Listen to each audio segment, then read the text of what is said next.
Hello guys and welcome back to a new video. Before we start with the actual topic of the video, I just quickly wanted to update you about something that has both affected my artistic journey as a whole and also quite obviously my channel. And that is that I'm currently doing an online art program which is called the Mastery Program by the Milan Art Institute. And I decided to do this because I kind of got to a point recently where I felt like I'm not getting anywhere on my own with my art. I couldn't decide what I wanted to do, what style I wanted to focus on. I couldn't even decide what medium I wanted to use. And I really needed and wanted some guidance.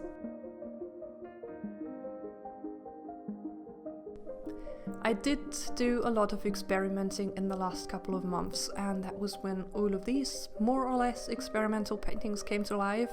Some of them are still a work in progress, some of them I might not even finish, but while I was working on them I discovered Dimitra Milan and her mesmerizing artwork, and shortly after I also discovered her mother Ellie Milan, who does some really amazing art as well.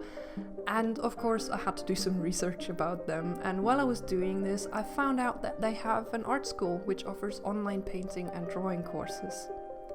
So I have signed up for their Mastery program, which is a one-year program with weekly assignments, and you do all kinds of stuff: drawing in charcoal and graphite, oil painting, acrylic painting, mixed media painting.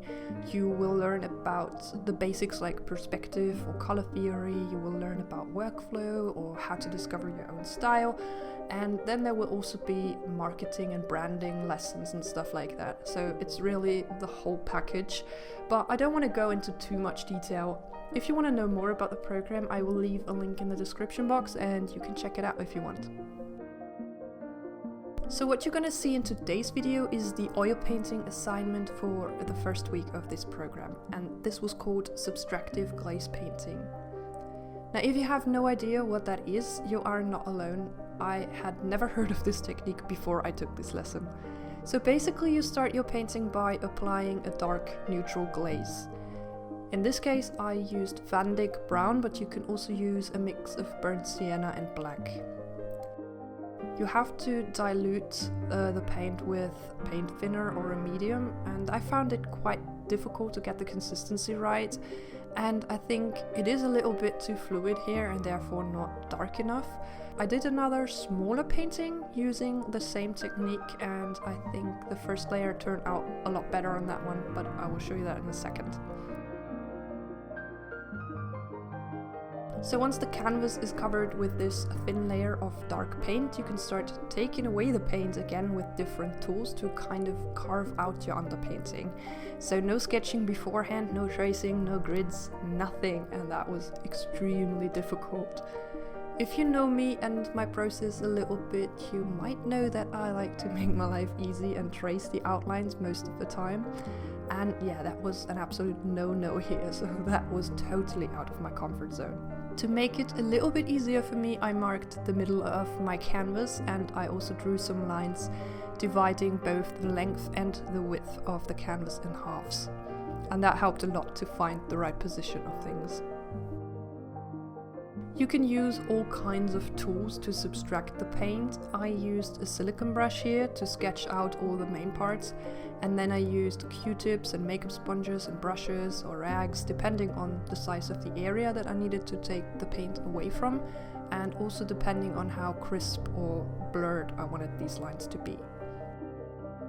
For the other painting I used a smaller canvas and I tried to use less paint thinner, so I would have a darker background to start with.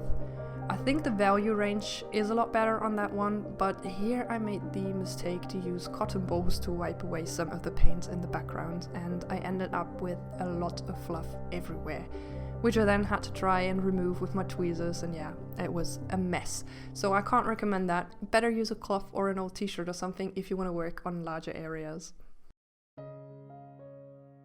Now that the underpaintings are done, they need to dry, and they were supposed to be dry the next day, but unfortunately it took a little longer for me. I don't know if it was because it was so incredibly humid here in this week, or if I mixed the medium wrong, but it took like 3 days for them to dry completely.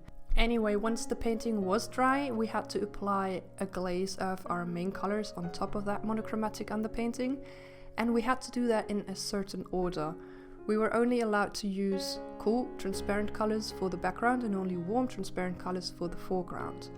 Now, if you don't know what glazing is, it means that you apply a thin layer of a transparent color on top of an already dry layer of paint so that the underneath layer still shines through. So you basically just tint it. And that's a very fast process. It only took me like 30 minutes for both paintings. And in this step we were also allowed to add some white opaque highlights, which made the paintings come to life a little bit more. I have to admit I was a little bit unsure if these paintings will turn out okay after this glaze layer, because they looked kind of flat and cartoonish, the parrot more than the other one, and it was really difficult for me to just stick to the plan and listen to what the teachers told me and not to fiddle around with this layer too much.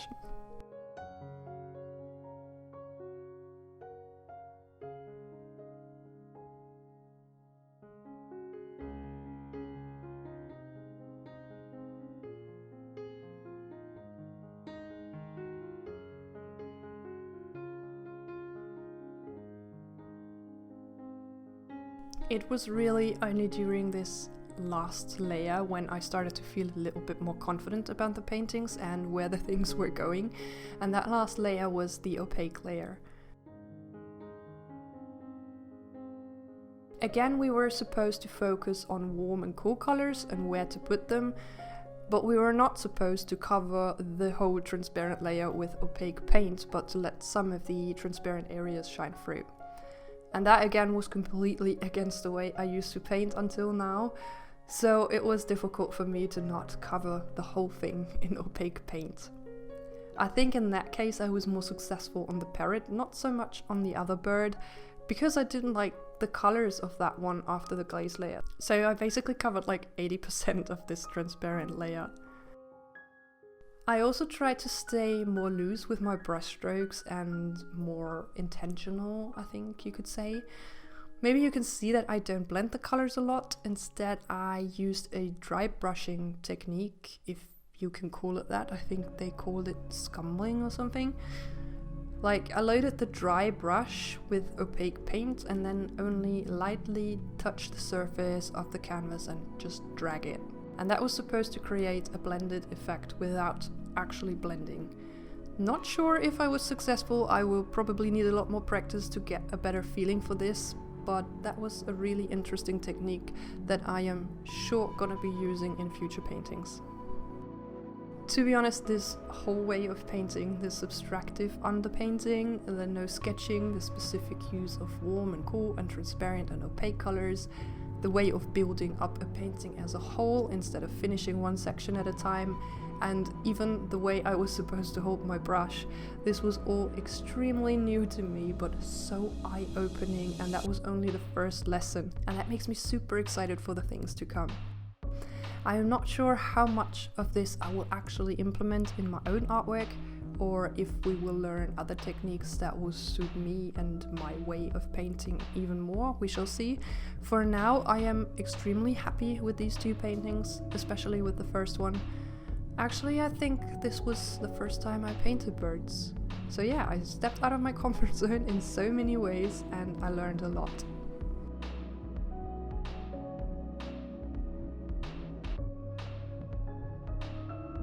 I am currently finishing off the second month of the program and I didn't record any of the other paintings. Well, I did try to record some of them, but it didn't work out. And I don't know if I will post regular updates about these assignments here on YouTube, because I kind of want to focus on them without worrying about recordings or anything. So I don't know how much of this I'm going to show you on here, but I will post updates on my Instagram or even on TikTok, so if you're interested in following this journey, then make sure to follow me there. I hope you guys liked the video and maybe you learned something new, just like me. If you're familiar with this technique, let me know in the comments and tell me how you like it or if you use it in your art. For now, take care everyone. Bye bye.